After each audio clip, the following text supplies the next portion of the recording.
Okay, so this is a 2020 Can-Am X3. It's a Turbo RR.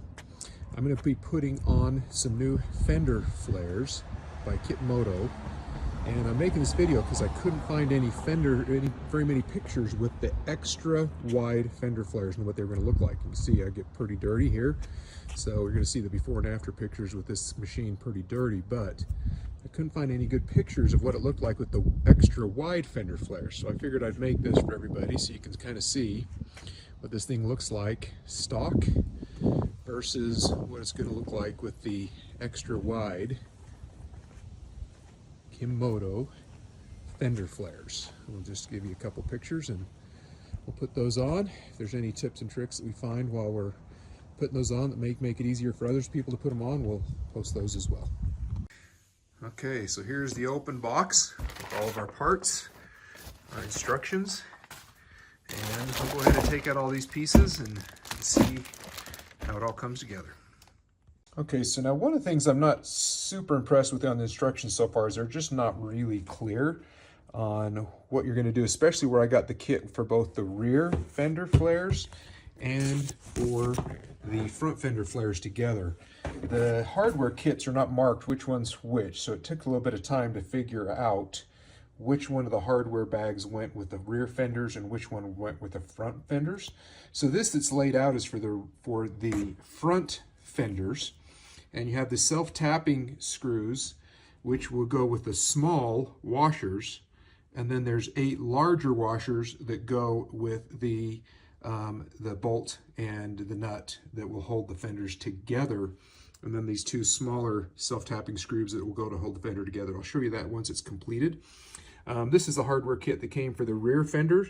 It has the silver machine screws in it, and I'll show you that a little bit closer, but it actually took a little bit of time just trying to figure out which set of hardware I needed for which fender, so I actually think that'll help somebody else right there. Okay, so putting these together, these are the 4 washers, the larger washers you're going to use for the front fender, the bolt and nut, and then the small self-tapping screw. The small self-tapping screw goes here on the inside, a washer underneath and with the bolt, and a washer on top with the screw to put this front fender flare together.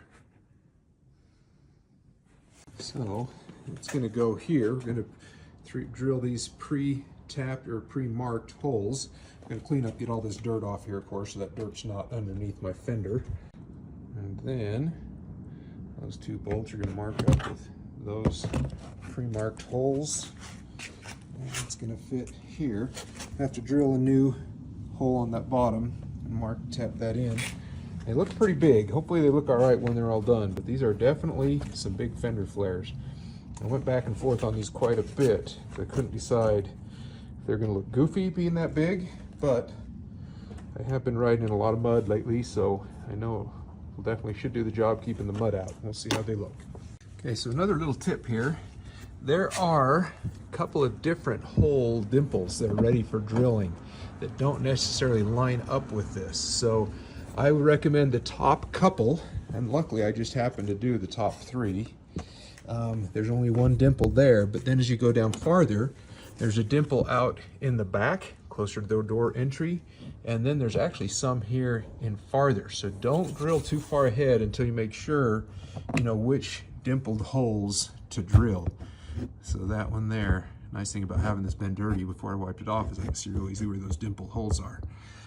So just kind of watch for that versus accidentally drilling out the wrong ones if you get too far ahead of yourself.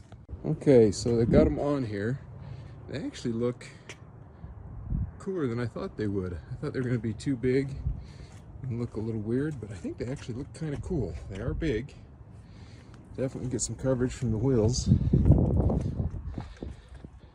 but I actually kind of like them. The back one's there. Again, pretty good coverage.